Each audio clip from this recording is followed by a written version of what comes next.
It is now 11 o'clock and I'm fed up and tired.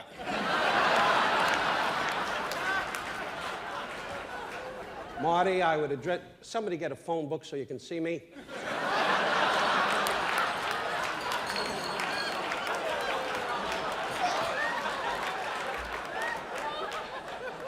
$40 million jobs in show business. I got a midget to direct me.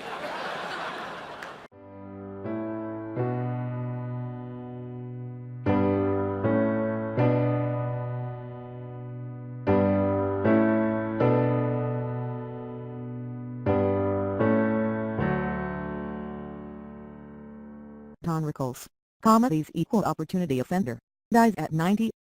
Don Rickles, the acidic stand-up comic who became world famous not by telling jokes but by insulting his audience, died on Thursday at his home in Los Angeles. He was 90. The cause was kidney failure, said a spokesman, Paul Shefrin. For more than half a century, on nightclub stages, in concert halls and on television, Mr. Rickles made outrageously derisive comments about people's looks, their ethnicity, their spouses, their sexual orientation, their jobs or anything else he could think of. He didn't discriminate. His incendiary unpleasant tries were aimed at the biggest stars in show business. Frank Sinatra was a favorite target and at ordinary paying customers.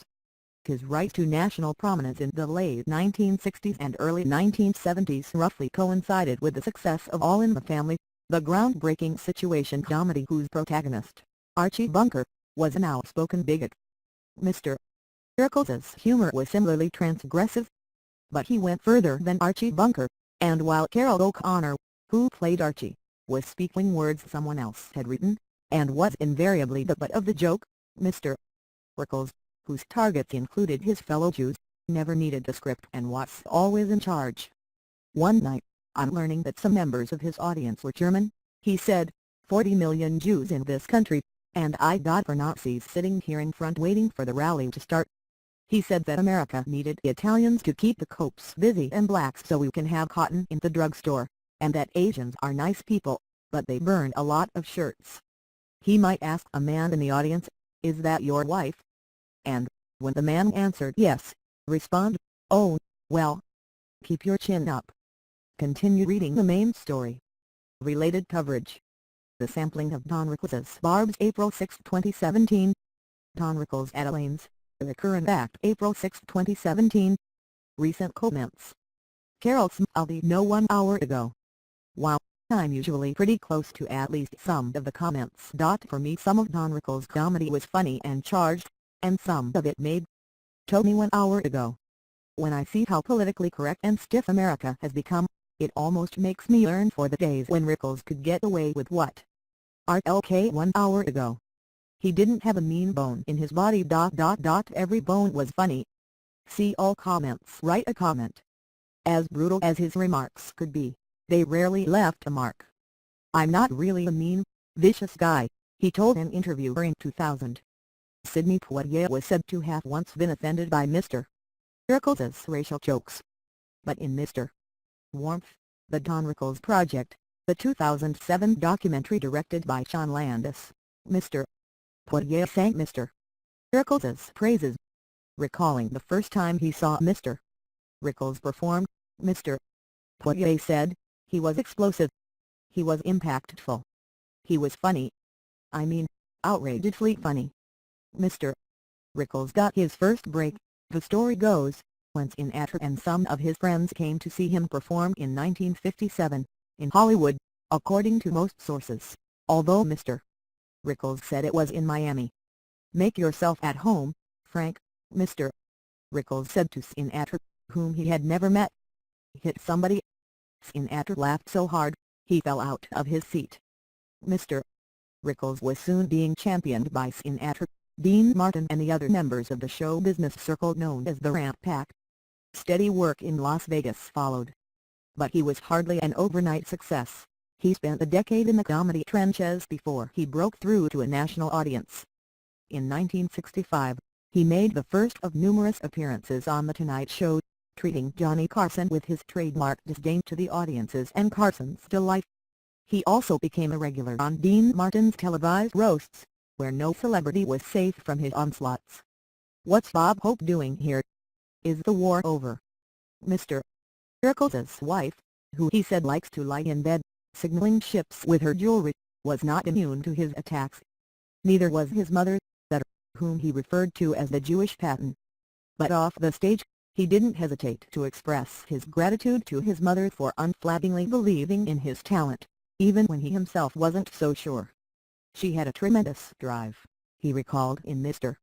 Warmth. "Drove me crazy. But she was like the driving force for me." He shared an apartment with his mother and did not marry until he was almost 40. After marrying Barbara Sklar in 1965, he saw to it that his mother had the apartment next door. His wife survives him, as do a daughter, Mindy Mann, and 2 grandchildren. Mr. Rickles' son, Lawrence, died in 2011. Donald J. Rickles was born in the Jackson Heights neighborhood of Queens on May 8, 1926, to Max Rickles, an insurance salesman, and the former head of Feldman. During World War II, he honed his comedic skills while serving in the Navy. "On the ship that I went over to the Philippines," he told the New York Times in 2015, "out of 300 men I was the class comedian." After being discharged, he followed his father into the insurance business, but when he had trouble getting his customers to sign on the dotted line, decided to try acting.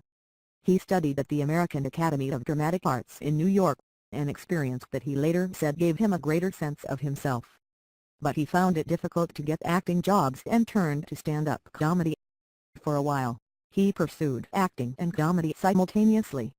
He did his stand-up act at Catskills resorts and in strip clubs, and his movie career got off to an auspicious start with a small part in the 1958 submarine drama Run Silent, Run Deep, starring Clark Gable and Burt Lancaster.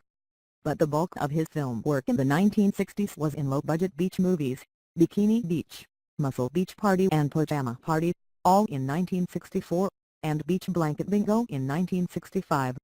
By that time, his comedy career had begun gathering momentum, focusing less on prepared material and more on interaction with his audience. He had found his voice. He was not the first insult comedian, and in fact an earlier master of the comic insult, Jackie Leonard, was known to complain that Mr. Rickles' act was too similar to his, but he soon became far and away the most successful. Bookings in the late 1950s at the Slate Brothers nightclub in Hollywood and the lounge of the Sahara Hotel in Las Vegas spread the word. During his Slate Brothers engagement, Carl Reiner recalled in Mr. Warmth, "The biggest names in show business felt that if they hadn't been insulted by Rickles, they weren't with it." His appearances insulting celebrities on the Dean Martin roasts and his sparring matches with Carson cemented Mr. Rickles' reputation, but his unscripted brand of humor proved an uneasy fit for weekly television. The variety show in 1968 and a situation comedy in 1972, both called The Don Rickles Show, were short-lived, as was Daddy Dearest, the 1993 sitcom in which he and the comedian Richard Lewis played father and son. The closest thing to a hit show he had was C.P.O. Sharkey, the Navy comedy, which aired from 1976 to 1978. Critics were often not sure what to make of Mr. Rickles. John J. O'Connor of The Times wrote in 1972 that for some his humor will always remain tasteless, while for others it has its delicious moments of madness. Tom Shales of The Washington Post, 26 years later, was more enthusiastic, praising him as mythic, timeless, fearless, endowed by the gods with some absurd miraculous gift. No critic, however thoughtful, could quite explain Mr. Rickles' durability in show business, given that until the end of his career he was peppering his act with slurs and stereotypes long out of favor. And yet he not only got away with it, but he also flourished. His own theory was that he was being rewarded for saying things others wanted to say but couldn't. "I'm the guy at the Christmas party," he said more than once, "who makes fun of the boss on Friday night and still has his job on Monday morning." Although Mr. Rickles sometimes expressed regret that he did not have more of a career as an actor, he did enjoy unexpected cinematic success late in life. In 1995, Martin Scorsese cast him in Casino, with Robert De Niro and Sharon Stone, and that same year he found a new audience as the voice of Mr. Potato Head in the hugely successful animated feature Toy Story, a role he reprised in its sequels. Toy Story 4 is scheduled for release in 2019, but it is not known whether Mr. Rickles had done any recording for it before his death. In 2011, he was the voice of a frog in the movie Zookeeper and played the long-lost husband of Betty White's character on the sitcom Hot in Cleveland. In 2007, Mr. Rickles published a loosely structured memoir, Rickles' Book, and was the subject of Mr. Landis's documentary, shown on HBO, which was built around a performance at the Stardust Hotel Casino in Las Vegas shortly before it was torn down. In 2014, he was the subject of an all-star tribute. Inevitably, it turned out to be more like a roast broadcast on the Spike cable channel. That show included appearances by David Letterman, Jerry Seinfeld, Jon Stewart and Bob Newhart, whose soft-spoken style of comedy could not be further removed from Mr. Rickles's, but who he often said was his closest friend in show business. Health problems inevitably slowed Mr. Rickles down, but even after a leg infection in 2014 affected his ability to walk, he continued performing, making occasional concert and television appearances. In May 2015, he was one of the last guests on Late Show with David Letterman. As recently as 2007, the year he turned 81, Mr. Rickles had been working, by his count, about 75 nights a year. "The only way I would stop is if my health goes, God forbid, or the audience isn't with me anymore," he told The Times that year.